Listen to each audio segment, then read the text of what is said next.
ఆయన తలుచుకుంటే నీ అప్ప ఎంతసేపు అయ్యా? ఒకసారి చెప్పు నాకు, సరిగా మైండ్ దగ్గర పెట్టుకొని చెప్పు నాకు.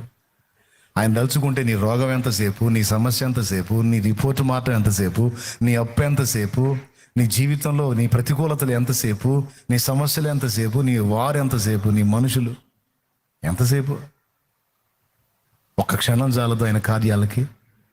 మరి అన్ని చేయగలిగి ఉండి కూడా మౌనం వహించాడంటే అర్థం కాలేదా? ఇదంతా రేపు నీకు మెప్పు, మహిమ, ఘనత తీసుకొని రావడానికి ప్రభు మౌనంగా ఉండి నిన్ను అవన్నీ పడనిస్తున్నాడు.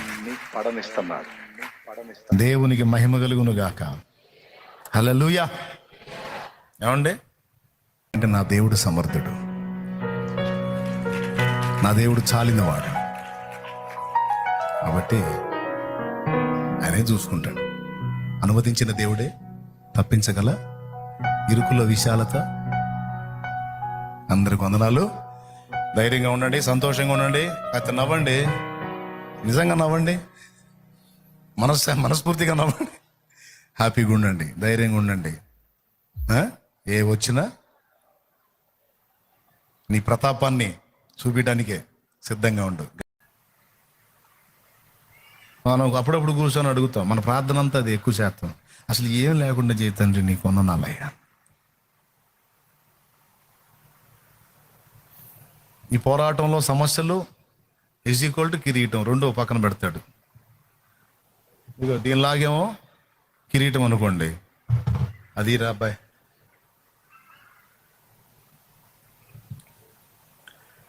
ఈ చెట్టుకి పుష్పాల్లాగా అగసాట్లు అనమాట. ఈ చెట్టుకు పుష్పాల్లాగా పోరాటం అగసాట్లు. ఈ పోరాటాలు = కిరీటం అన్నట్టు. ఈ వద్దు అంటే ఇది లేదు, ఇది కావాలి ప్రభా అంటే మరి ఇవి కూడా వస్తాయి. ఈ వద్దు ప్రభా ఇది కావాలి, ఎగస్ట్రాలు వద్దు అంటాడు ఆయన. దేవునికి స్తోత్రం, హల్లెలూయా. ఇవి లేకుండా ఇది లేదు. సియోనుకే నా ఓడ పయనం ఆగదు ఏ చోట,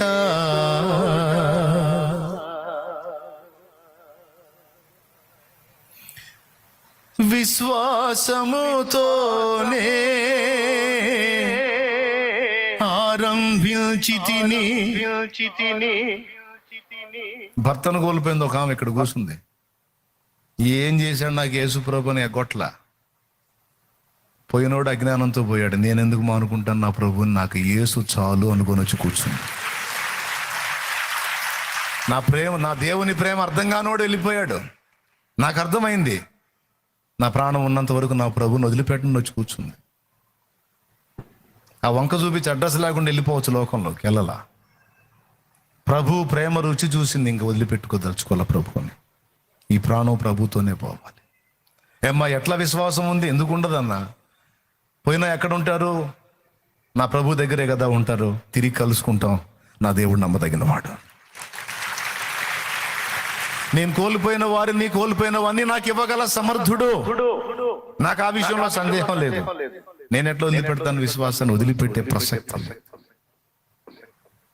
ప్రభు బహుమానం ఇస్తాడా ఇవ్వడా, కిరీటం ఇస్తాడా ఇవ్వడా అనేది నాకు తర్వాత సంగతి. కానీ నేనైతే ఇదిగో ఈ పూలు కాదు, ఇన్ని పూలైనా ఇంకా ఇన్ని పుష్పాలైనా నా తండ్రిని మాత్రం వదిలిపెట్టే ప్రసక్తి లేదు. నేను చెప్తున్నా నాయనా, సేవకులకు చెప్తున్నా, ఒక పరిచర్య మీ కళ్ళ ముందు కనపడతా ఉందంటే పువ్వుల మీద నడిస్తే ఈ పరిచర్య రాలేదు. పూల మీద నడిస్తే ఏ నొప్పి, ఏ ఇబ్బంది, ఏ బాధ లేకుండా ఉంటే ఈ పరిచర్య కాదు. దేవుడు కృప చూపాడు, పని విస్తరించడానికి కృప చూపాడు, అది సఫలం అవడానికి కృప చూపాడు. దాని తరపున వచ్చే ఒత్తిళ్లు తట్టుకోవడానికి కూడా నా తండ్రి కృప చూపాడు. ఎంత చెట్టుకు అంత గాలి అని, ఎంత పనికి అంత పోరాటం. ఎన్ని టైపుల్లో ఆయన తీసుకొస్తే ఇది జరిగిద్ది, ఆయన కృప. పౌలు అంటాడు, ఎక్కువ ప్రయాసపడ్డాను, చాలా కష్టపడ్డాను, ఆయన కష్టపడింది నేను కాదు, నాకు తోడై ఉన్న దేవుని కృప అన్నాడు కనుక నేను అంతే అంటాను. ఇప్పటికీ పడతానే ఉన్నా.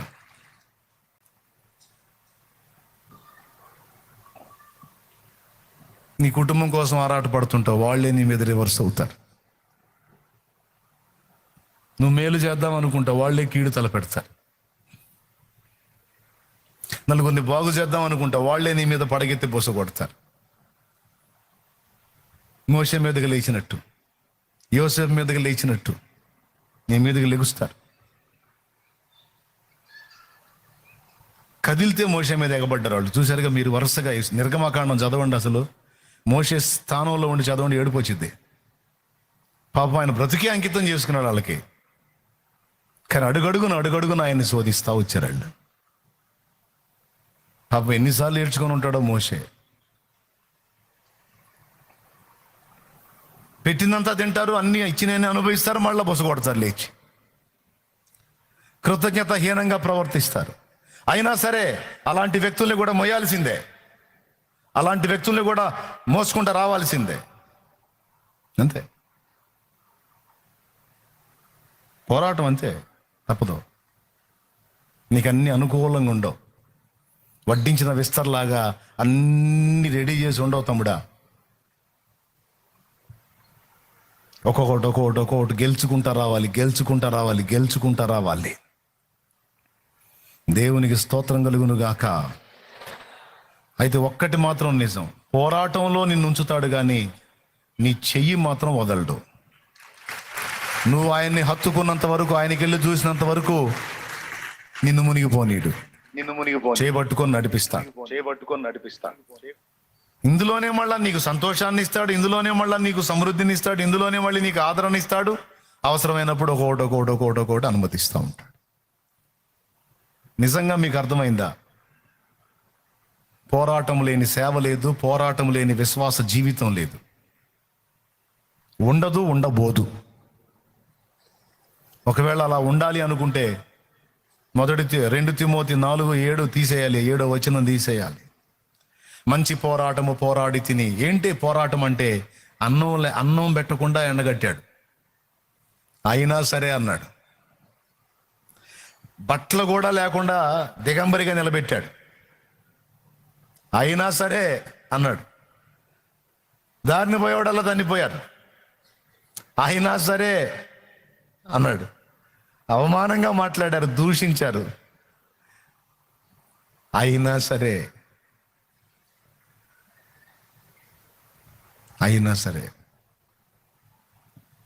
నీ అందరి విశ్వాసాన్ని నేను విడిచిపెట్టను, నీకు స్తోత్రం అన్నాడు.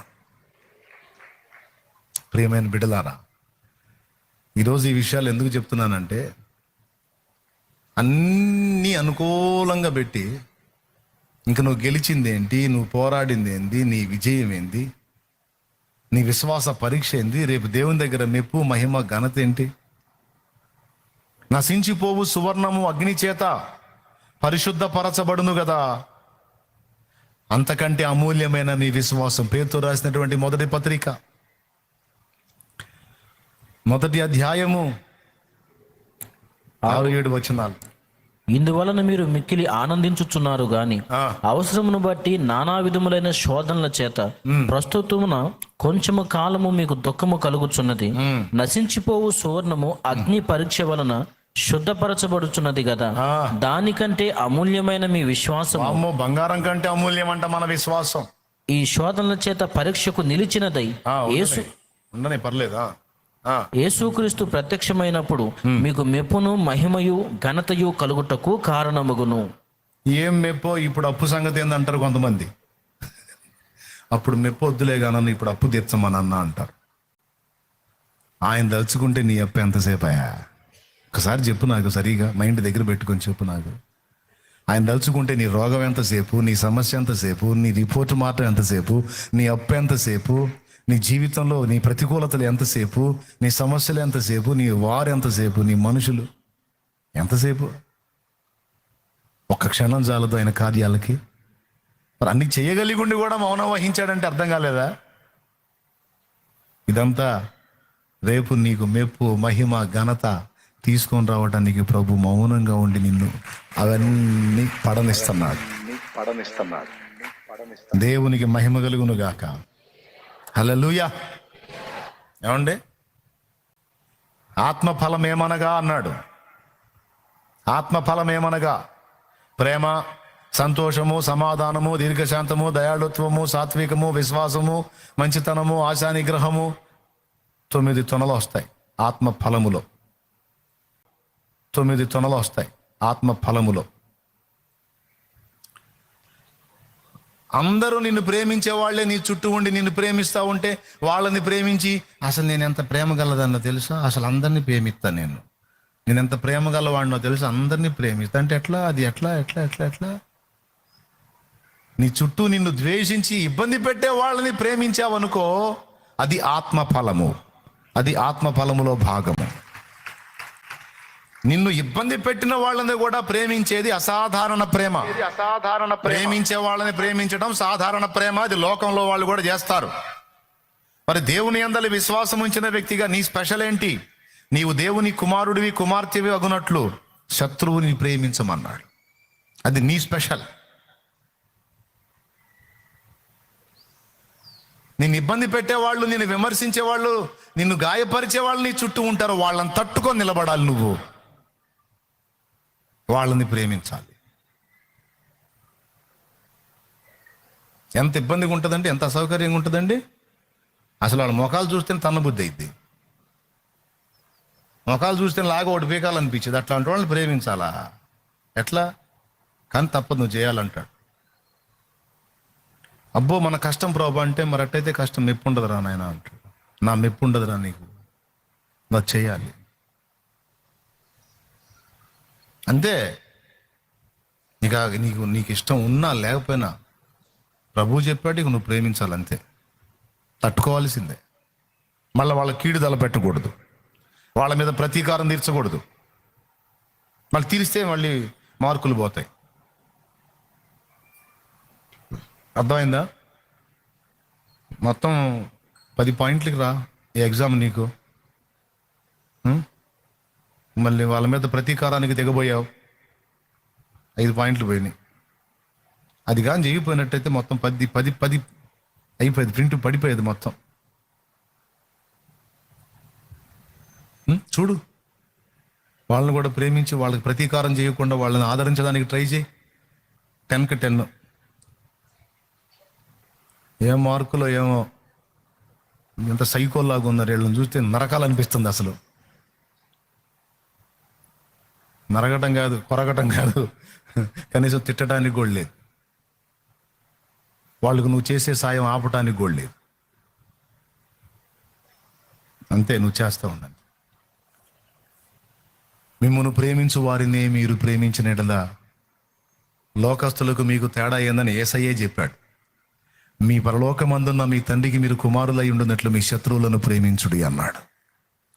మత్తయి సువార్త 5లో. ప్రిలారా, ఉంటుందిలే, నాకు వెళ్ళి చూడండి. 5:39 రాసుకో, జస్ట్ గుర్తు రాసుకో, ఇంటికి పోయి చూసుకో, ఉంటుంది. నేనేం చెప్తున్నాను? తర్వాత ప్రేమ తర్వాత అన్నీ బాగున్నప్పుడు ఇకిలిచ్చుకుంటా తిరగటం కాదు. అన్నీ బాగున్నప్పుడు అనుకుంటా తిరగటం కాదు. పరిస్థితులు తలక్రిందులై తారుమారుగా ఉన్న పెదాల మీద చిరునవ్వు చెరగకూడదు. చెరగని చిరునవ్వు ఉండాలి. ఏదో నవ్వండి, ఒకసారి చిరునవ్వు నవ్వండి. అరే కాస్త నవ్వండి. దేవునికి స్తోత్రం. అసాధారణ పరిస్థితుల్లో సంతోషముగా ఉండటం ఒక విశ్వాసికే సాధ్యమైద్ది. అందరికీ సాధ్యం కాదు. పరిశుద్ధాత్మను కలిగిన వానికి, ఆత్మ తనలో ఉండి ఫలిస్తున్న వానికి, ఆమెకు మాత్రమే సాధ్యమైద్ది. అసాధారణ పరిస్థితుల్లో కూడా నవ్వుతూ ఉండటం, చిరునవ్వుతూ ఉండటం, సంతోషంగా ఉండటం అందరికీ సాధ్యం కదా. లోకస్తులు చూడండి, ఫంక్షన్లప్పుడు కళకళ ఆడిపోతారు. ఫంక్షన్ అయిపోయి సాయంత్రానికి అనుకుంటారు. దేవునికి స్తోత్రం. క్రైస్తవుడు అట్టుగా, దేవుని బిడ్డట్టుగా దేవుడు చెప్పాడు, అసాధారణమైన వ్యక్తులను అసాధారణ పరిస్థితుల్లో ప్రేమించడమే దేవుని ప్రేమ. అలాగే అసాధారణ పరిస్థితుల్లో సంతోషాన్ని వెలిబుచ్చటమే విశ్వాసం యొక్క లక్షణం. ప్రేమ, సంతోషం, సమాధానం. వాళ్ళు మనల్ని అవాయిడ్ చేస్తున్నా సరే మనం సమాధానం కోరి అడిగేస్తాం చూడు, అది పరిశుద్ధాత్మ చెప్పిన సమాధానం. దేవునికి స్తోత్రం కలుగునుగా. పరిశుద్ధాత్మ మనలో ఉండి ఫలించేటువంటి సమాధానం, ప్రేమ, సంతోషం, సమాధానం. వాళ్ళు మనల్ని అవాయిడ్ చేస్తూ ఉంటారు, అయినా సరే మనకు అవకాశం వచ్చి ఎదురుపడ్డప్పుడు మనం సమాధానంగా పలకరిస్తాం, మాట్లాడతాం. అంతరంగంలో కూడా సమాధానం కలిగి ఉంటాం, నాకెవడో శత్రువు లేడని. నాలుగోది దీర్ఘశాంతం. ఇప్పుడు 150 కేజీలోడిని 50 కేజీలోడు ఎదుర్కొని, ఎంత ఉండి 150 కేజీలోడిని 35 కేజీలోడు ఎదుర్కొని, ఆ 150 కేజీలోడు గురించి చూశాడు అనుకో, కొడతానని 35 కేజీలోడు దేవుని వాక్యాన్ని బట్టి నేను దీర్ఘశాంతం కలిగి ఉన్నాను, నేను లేకపోతేనా అంటే ఎట్ట కుదిరిద్ది? వీడుంది 35, వాడు 150. వాడు ఆ 150 కేజీల శరీరంతో ఆ హ్యాండ్ లేపి ఒక గుద్దు ఊరకు ఆశుగా గుద్దినా సరే ఈ 35 కేజీలోడికి మళ్ళీ 3 రోజులు లేవడు. బలహీనుడు. బలహీనుడై ఉండి బలవంతుని ఎదురుకుపోయి దేవుడిని ప్రేమను బట్టి దీర్ఘశాంతం అన్నాడు కనుక ఆత్మ ఫలమును బట్టి నేను నీ ఎడల నువ్వు ఇంత గొడవ చేసినా దీర్ఘశాంతం కలిగి ఉన్నావు. ఎందుకో తెలుసా? ఆత్మఫలం. అవునా? ఇట్లాంటి ఆత్మఫలం లోకంలో అందరూ ఫలిస్తారు. అందరూ ఫలిస్తారండి. 150 కేజీలను ఎడబోతారు మరి. వాడితో ఫైట్ కంటే ఎవడు సాహసం చేయడుగా. అది కాదు గొప్ప. నువ్వు 150 కేజీలు ఉండి నీ మీదికి వచ్చేవాడు 35 వచ్చినా సరిగ్గా నువ్వు హ్యాండ్ లేపి గుద్దితే మళ్ళీ 3 రోజులు మళ్ళీ స్పృహ ఉండదు వాడికి. నీ స్థాయి అది, వాడి స్థాయి అది. అలాంటి వాడు నీ ముందుకు వచ్చి ఎగస్ట్రాలు చేస్తున్నా నువ్వు తట్టుకుంటావు చూడు, అది దీర్ఘశాంతం. అది ఆత్మ ఫలములో గారు. వాళ్ళు మాట్లాడుతున్నారు నా గురించి అంటాడు. ఏ బన్న అట్ట రియాక్ట్ అయ్యాడు, మందలు కాసే కుక్కలతో పోల్చి. మనం అట్లా కూడా కావద్దు అంటాడు క్రొత్త నిబంధనలో. దేవునికి స్తోత్రం కలుగును గాక. హల్లెలూయా. అర్థమైందా? పోరాటాలను ఏర్పరిచే దేవుడు, ప్రతికూలతలను ఏర్పరిచే దేవుడు. యాకోబు చూడు, అడుగడుగున పోరాటమే.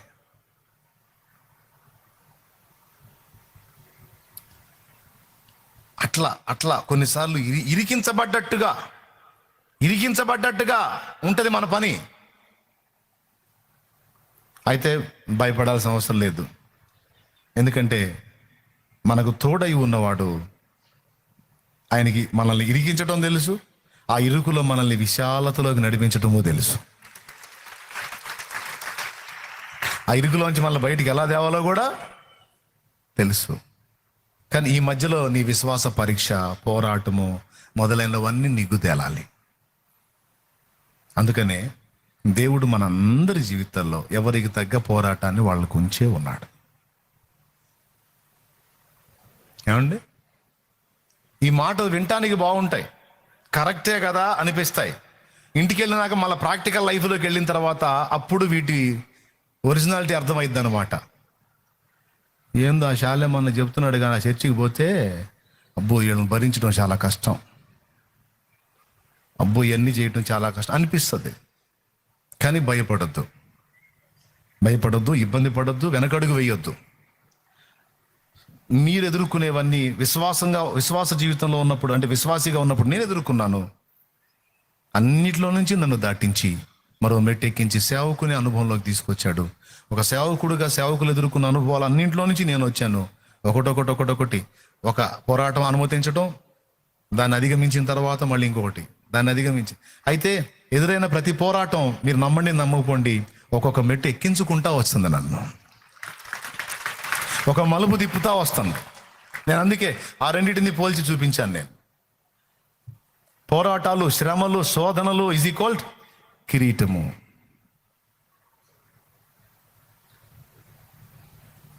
ఓకేనా? అవన్నీ లేకుండా చేయలేడా పౌలుకి? ఒక్క మాటతో పౌలుకి అసలు ఏ శోధన లేకుండా చేయలేడా? చేయగలడు. కానీ కాదు, ముందే చెప్పాడు అననీయతో, నా నామము నిమిత్తము అతడు ఎట్టి శ్రమలు అనుభవించవలెనో నేను అతనికి రుచి చూపిస్తా.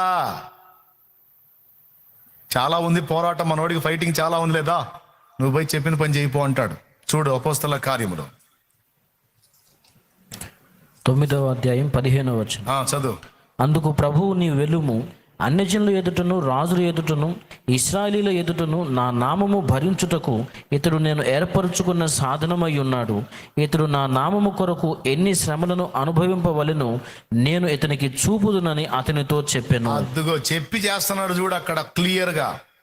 ఇతడు నా నామము కొరకు ఎన్ని శ్రమలు అనుభవింపవలెనో నేను ఇతనికి చూపుదునని అతనితో చెప్పాను. అబ్బాయి అదబ్బాయి, ఆయన నామము నిమిత్తం అనుభవించాలి. మనం ఇంకా మన నిమిత్తం కొన్ని అనుభవిస్తున్నాం. ఆయన నామం నిమిత్తం పౌలు అనుభవించాడు అవన్నీ కూడా. అందులో కొన్నన్నా అనుభవించాం మనం. అప్పుడే మరి పెద్ద పెద్ద మాటలు మాట్లాడుతుంటాం మనం. ఎట్లా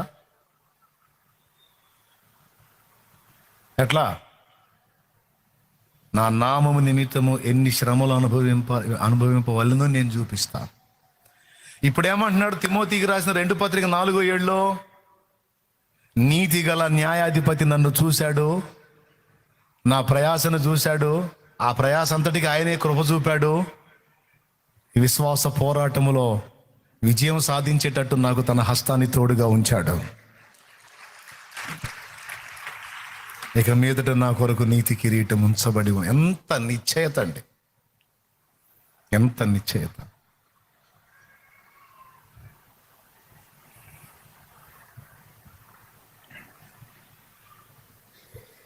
సేవకుల ప్రవర్తన కొంతమందిది నాకు ఒకరిద్దరిది అభ్యంతరకరంగా ఉండి ఒకరోజు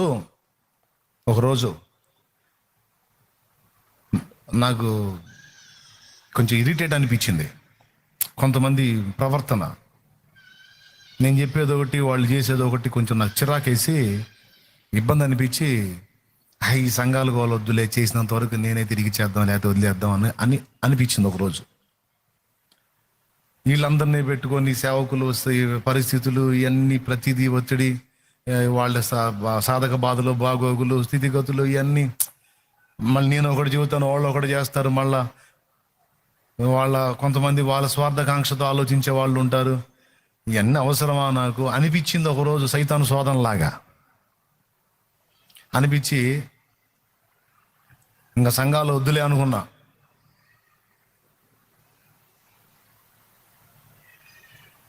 ఆ రోజు నైట్ ఒక దర్శనం చూపించాడు దేవుడు. కొంతమందికి దర్శనాలు అంటే నమ్మకం ఉండదు, ఏడిచారు. నన్నేం చేయమంటే నాకు చూపించాడు, నేను చెబుతున్నాను. నేను నమ్మకం లేనోడు, విశ్వాసం లేనోడు దరిద్రులు. నాకెందుకు, దరిద్రులతో నాకు చూపించాడు, నేను చెబుతున్నా ఒరిజినల్గా. ఆ రోజు నాకు స్పష్టంగా చూపించాడు. ఒక సేవకుడు వైట్ అండ్ వైట్లో ఉన్నాడు, ఆయన నాకు కనపడుతున్నాడు, ఫేస్ అర్థం కాల, కానీ అతను ఒక దైవజనుడు. బాగా వినండి, వైట్ అండ్ వైట్లో ఉన్నాడు. ఏ రోజు నేను ఇరిటేట్గా ఫీల్ అయిన రోజు, ఇబ్బందిగా ఫీల్ అయిన రోజు, సేవకుల విషయంలో నాకు ఈ ప్రెజర్ అవసరమా అనుకున్న రోజున, సంఘాల విషయంలో నాకు ఈ ఒత్తిడి అవసరం అనుకున్న రోజున నాకు ఆ దర్శనం చూపించాడు ప్రభు. ఆ రోజు డిసైడ్ చేసుకుని ఈ మెంటల్ టెన్షన్ అంతా వదిలేద్దాం అన్న రోజున చూపించాడు. ఆ దైవజనుడు నాకు కనబడి నాతో మాట్లాడుతున్నాడు, నా పక్కన నిలబడ్డాడు. నేను తెలుసా నీకు అన్నాడు. నేను ఇప్పుడే చూడటం నిన్ను అన్నట్టుగా చూసి ఆయనకి వెళ్ళి, కాదు నేను తెలిసే నీకు అన్నాడు. వైట్ అండ్ వైట్ వేసుకొని ఉన్నాడు. నేను మృతుడనయ్యాను తెలుసా అన్నాడు. ఆయన ఏమన్నాడు, నేను మృతుడనయ్యాను తెలుసా అన్నాడు. మృతుడు అయితే నాతో ఎందుకు మాట్లాడుతా ఉన్నా నేను? లేదు, నేను మృతుడనయ్యాను, అయినా సజీవంగా ఉన్నాడు, మృతుడనయ్యాను. ఓ బుక్ చూపించాడు, పాటల పుస్తకం లాంటిది. దానిలో ఫ్రంట్ పేజీ బ్యాక్ పేజీ ఉంటుంది కదా, ఆ చివరి పేజీలో ఆ కవర్ పేజీలో ఆయన ఫోటో ఉంది, ఆయన నిద్రించినటువంటి ఫోటో. నిజంగా నువ్వు చనిపోయిన ఫోటో ఉంది కదా అన్నాను.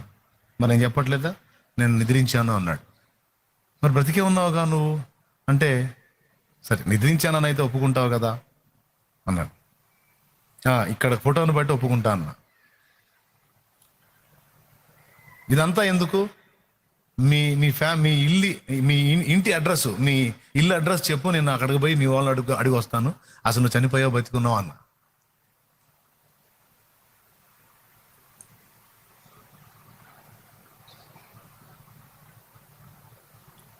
అంటే ఆయన అన్నాడు, ఇంటికి ఏం వద్దులే కానీ నిన్ను మృతి పొందింది నిజం అన్నాడు.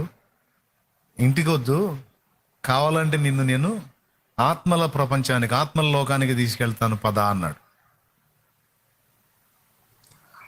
తీసుకెళ్తాను పద అని ఒక ప్రదేశానికి తీసుకెళ్ళాడు. ఒక గేట్ ఉంది.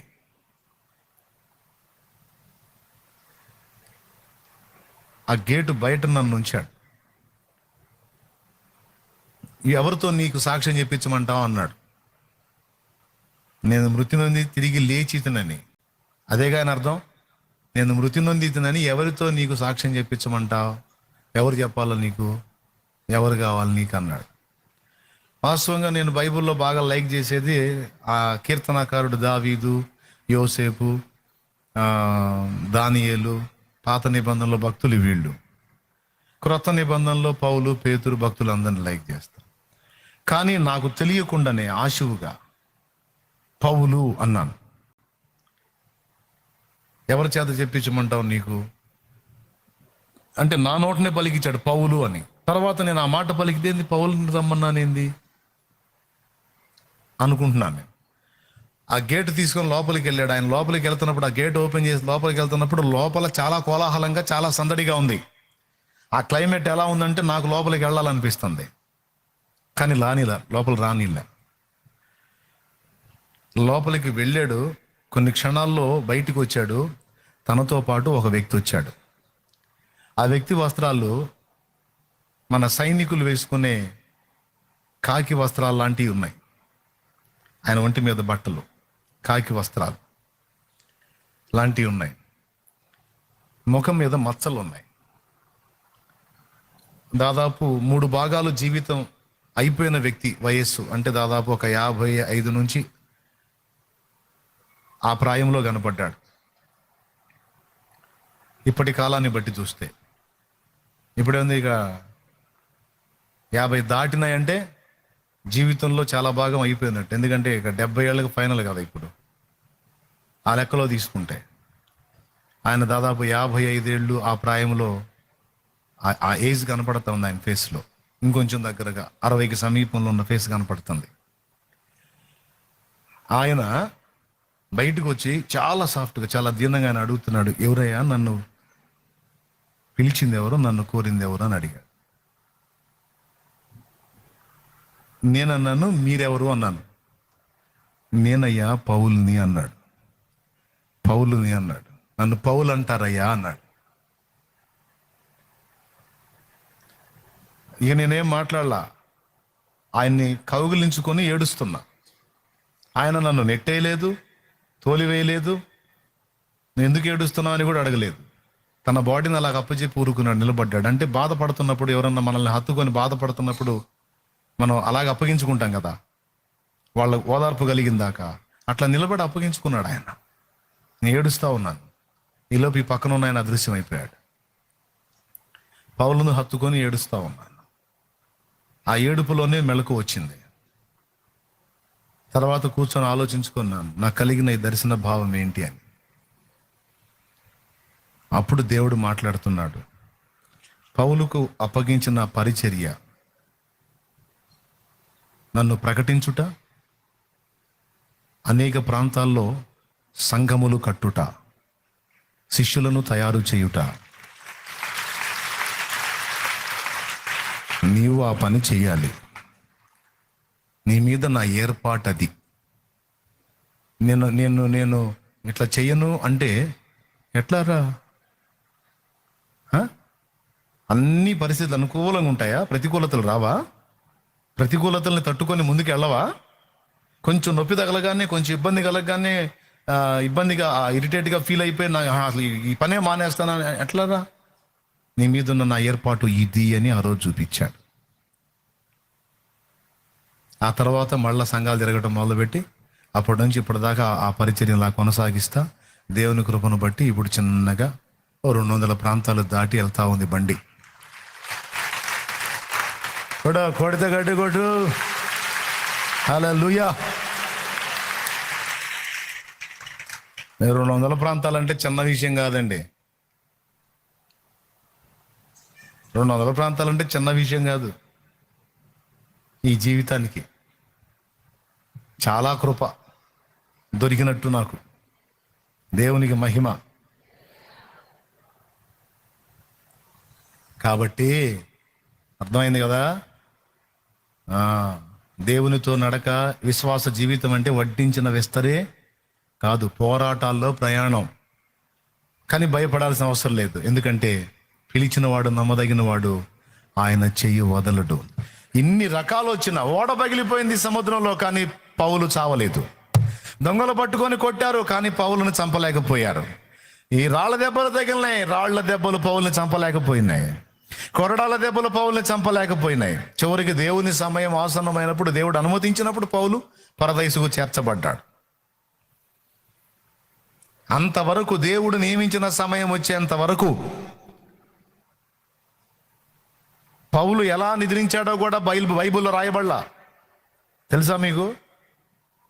పౌలు ఎలా నిద్రించాడో బైబిల్లో రాయబడలా.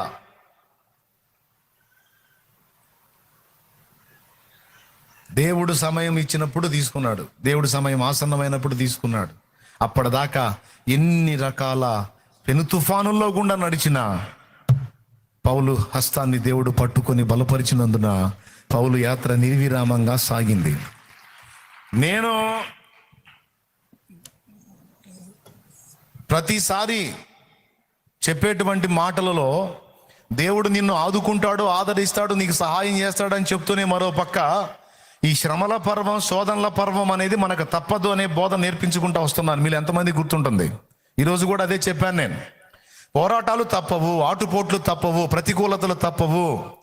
అవన్నీ ఎదుర్కోవాల్సిందే. అవి నీ శరీరం మీదకి రావచ్చు, నీ ఫ్యామిలీ మీదకి రావచ్చు, పరిచర్య మీదకి రావచ్చు, నీ కుటుంబం మీదకి రావచ్చు, కుటుంబంలో వ్యక్తుల మీదకి రావచ్చు, వ్యక్తుల ద్వారా రావచ్చు. అవన్నీ వచ్చి అవన్నీ నీకు రప్పించి నీ రియాక్షన్స్ ఏంటనేది అబ్జర్వ్ చేస్తాడు. నీ స్పందనలేంటి, నీ తీర్మానాలేంటి, నీ స్థిరత్వం ఏంటనేది రాస్తాడు అక్కడ.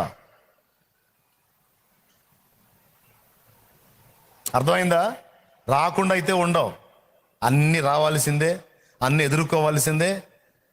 అందులో మన స్పందన అంతా రికార్డ్ అవుతుంది. దానికి తగ్గ ప్రతిఫలం అక్కడ ఉంటుంది. ఇక్కడ ఇస్తాడు, అక్కడ కూడా ఇస్తాడు. ఇక్కడ కూడా ఇచ్చే అవకాశం ఉంది, ఇక్కడ కూడా ఇస్తాడు. ప్రయాసకు తగ్గ ప్రతిఫలం అక్కడ కూడా ఇస్తాడు. కాబట్టి నిరాశ చెందాల్సిన అవసరం లేదు. ఈ మాటలు మిమ్మల్ని ప్రతికూలతలకి ప్రిపేర్ చేయాలని దేవుడు పలికించిన మాటలు. అర్థమైందా? ఆటుపోట్లకి మిమ్మల్ని రెడీ చేయడానికి. అంటే కొత్తగా ఏవో ఎదురవుతాయని కాదు, ఆల్రెడీ ఉన్నారు కదా. వాటిని ఆనందంగా ఎదుర్కోవడానికి ఈ మాటలు మీకు ఉపయోగపడతాయని నేను నమ్ముతున్నాను. హల్లెలూయా. ఒక్కసారి అలా లేచి నిలబడండి.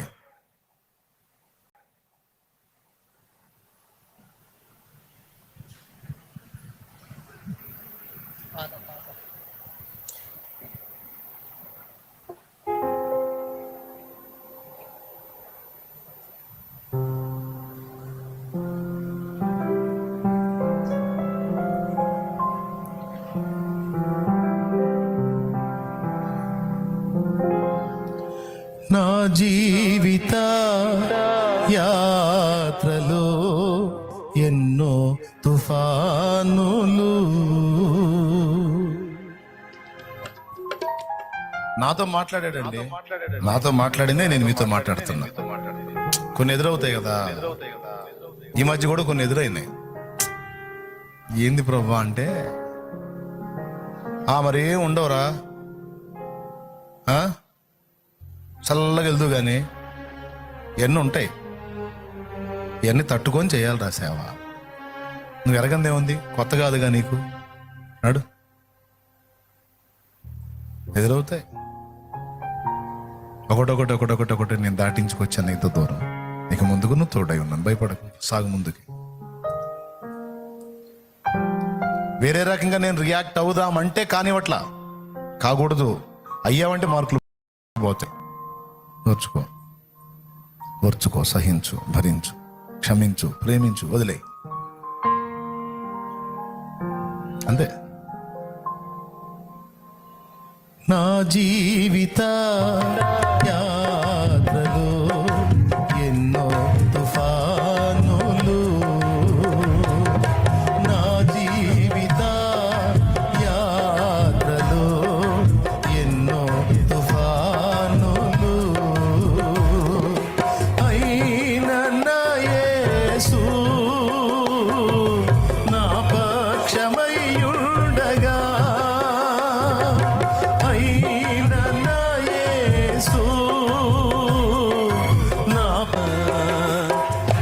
విశ్వాసవోడయాత్ర కొనసాగుచున్నది, నా విశ్వాసవోడయాత్ర కొనసాగుచున్నది. కొన్నిసార్లు కొన్ని పరిస్థితుల్లో విపరీతమైన ఏడుపు వచ్చింది. అర్థం చేసుకోకపోతే ఏడుపు రాక ఏం చేసిద్దండి?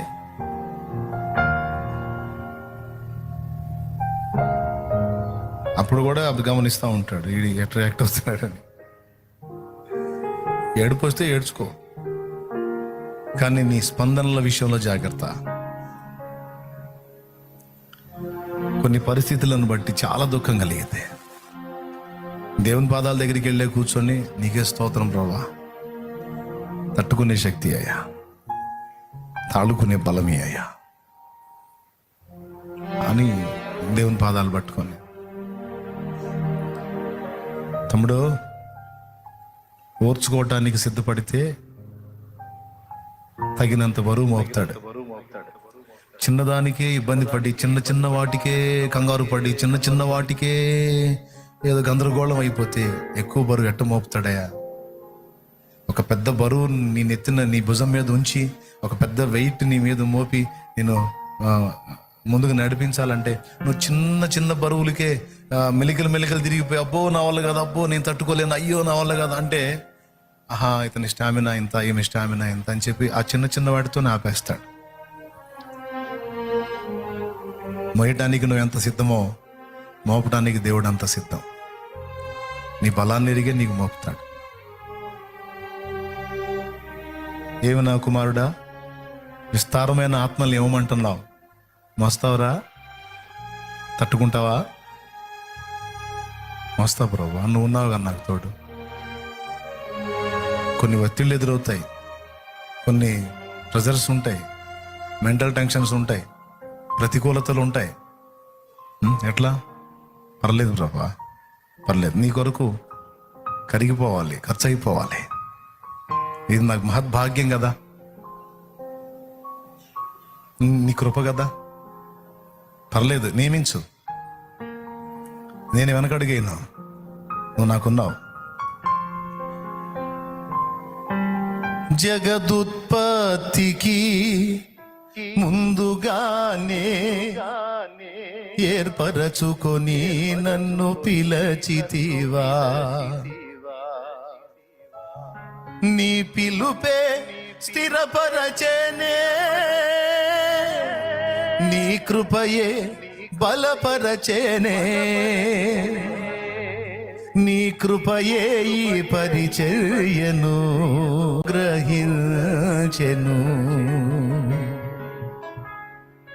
నీ కృప నాకు చాలును, నీ కృప లేనిదనే బ్రతుకలేను, నీ కృప నాకు చాలును, నీ కృప లేనిదనే బ్రతుకలేను, నీ కృప లేనిదనే బ్రతుకలేను. జగదుత్పత్తికి ముందుగానే ఏర్పరచుకొని నన్ను పిలచితివా, జగదుత్పత్తికి ముందుగానే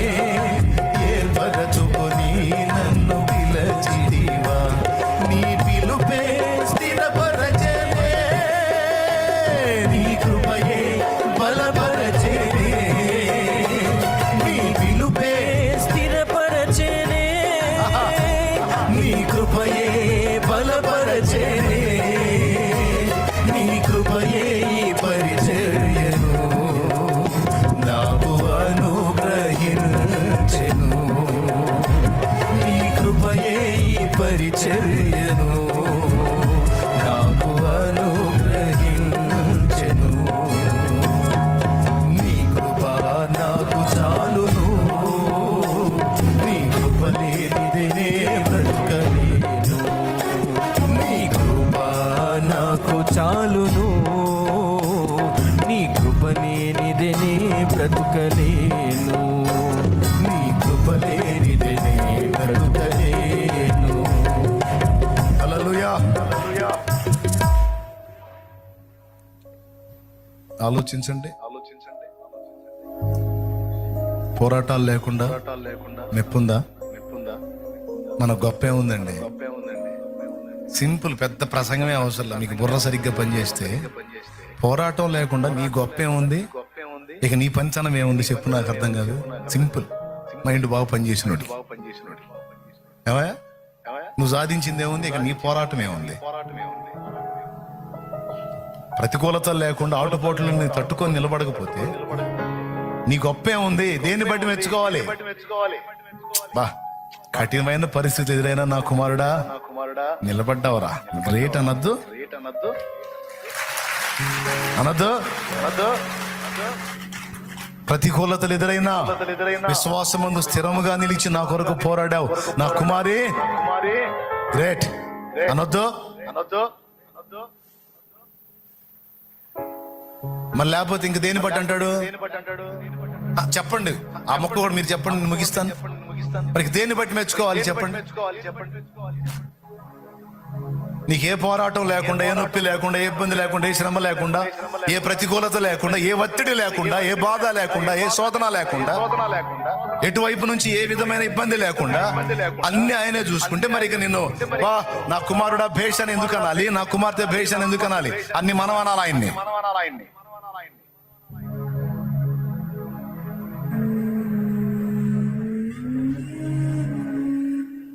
అందుకే పౌలు అన్ని రకాల అనుభవాల్లో గుండా పోతుంటే అన్నిట్లోనూ పోనిచ్చాడు.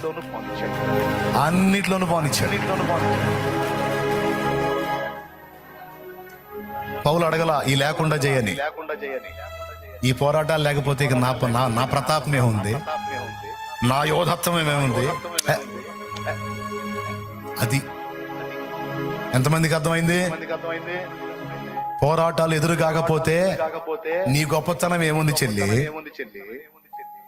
నీ విశ్వాసం యొక్క గొప్పతనం ఎప్పుడు బయటపడింది చెల్లి? ఎప్పుడు బయటపడింది తమ్ముడు? ప్రతికూలతల్లోనే. ఏం వర్రీ కావద్దు, కేవలం ఇవన్నీ నీకు పరీక్షకే అని గుర్తుపెట్టుకో.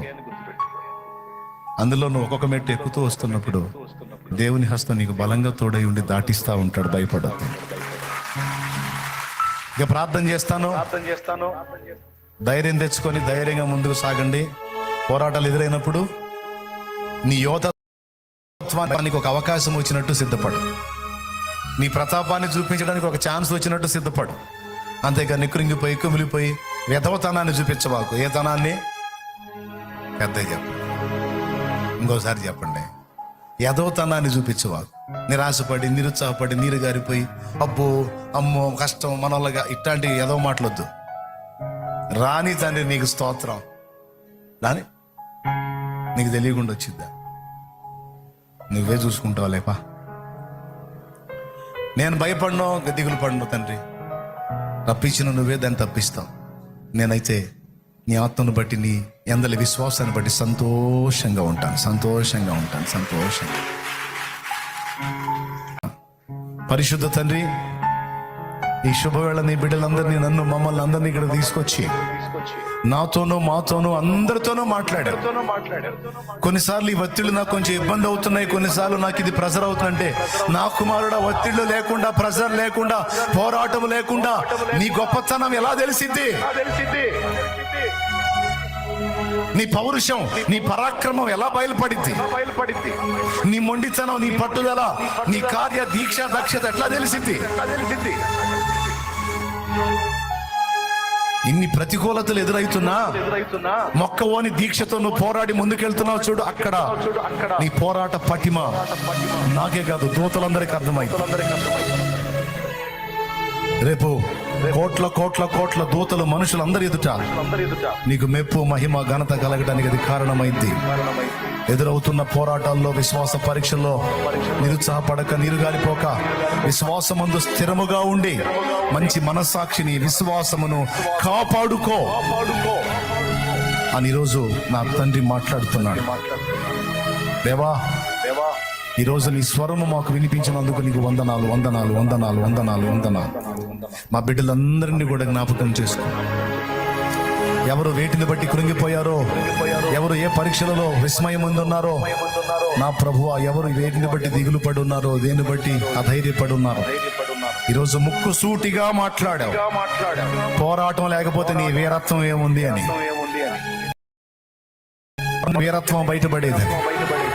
ఈ సంగతి మా అందరి గుండెల్లో స్థిరపరిచి శిలాక్షరాలుగా ముద్రితం చేసి మా లోటుపాట్లన్నీ సవరించి సరిచేసి మాకు అనుభవాలు నేర్పి రేపు నీ ఎదుట గంభీరంగా నిలబడడానికి సహాయం వచ్చి మా బిడ్డలు, చిన్నలు, పెద్దలు, వృద్ధులు, స్త్రీలు, పురుషులు, యవనులు ఎవరు ఏ శ్రమలో, బాధలో, వేదనలో, శోధనలో, కరువులో, కట్నములో, ఇరుగులో, ఇబ్బందిలో, నాయన అప్పులలో, ఆర్థిక సమస్యల్లో, కేసులో, ఏ విధమైన ఒత్తిళ్లలో ఉన్నారు, ఏ పోరాటాల్లో ఉన్నారు, సేవలో కావచ్చు, విశ్వాస జీవితంలో కావచ్చు, బిడ్డలు ఎదుర్కొన్న ప్రతి పోరాటంలో జయము, జయము, జయము, జయము, జయము, జయము, జయము, జయము కలిగి కనికరించమని మమ్మల్ని అందరినీ బలపరిచినందుకు నీకు వందనాలు చెల్లిస్తున్నాను.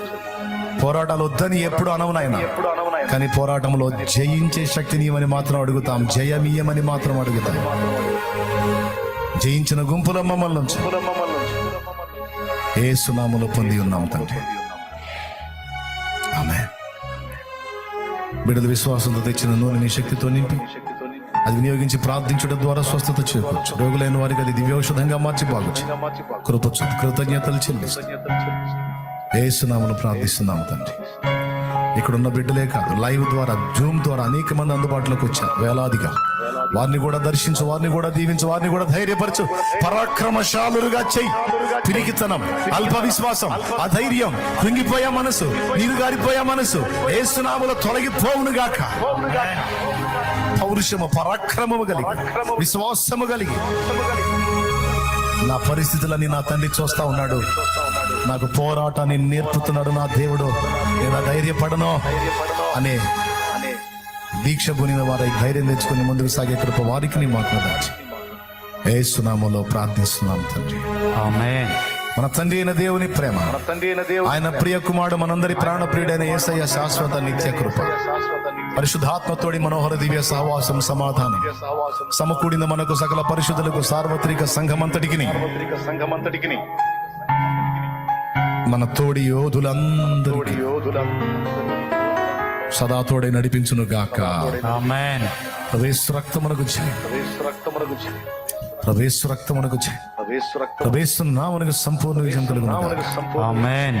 హల్లెలూయా, హల్లెలూయా, హల్లెలూయా, హల్లెలూయా, హల్లెలూయా, హల్లెలూయా. ప్రభువుకు స్తోత్రాలు. మీ అందరికి వందనాలు.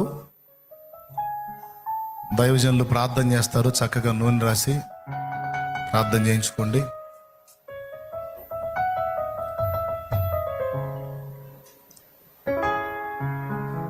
మళ్ళీ నా కోసం రౌండ్ చేయవాకండి. మీరు చాలా మంచోళ్ళు. దైవజనులు ప్రార్థన చేస్తారు, వారి ప్రార్థన సహాయం పొందండి. వారు మీ మీద చేతులు ఉంచినప్పుడు వారు పలికే మాటల్ని ఆమేనానండి, వారు పలికే మాటలను ఆమేనానండి.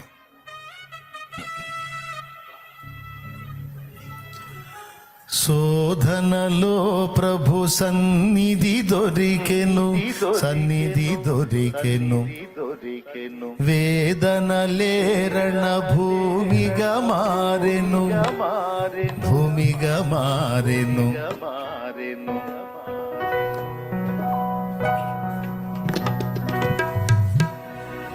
శోధనలో సహజయములు నావే, జయమని పాడెదను, నా విజయము పాడెదను, జయమని పాడెదను.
అని రాసి మీ కొరకు ప్రార్థిస్తూ ఉన్నారు. విశ్వాసం ఉంచండి, దేవుడు కార్యాలు జరిగిస్తాడు.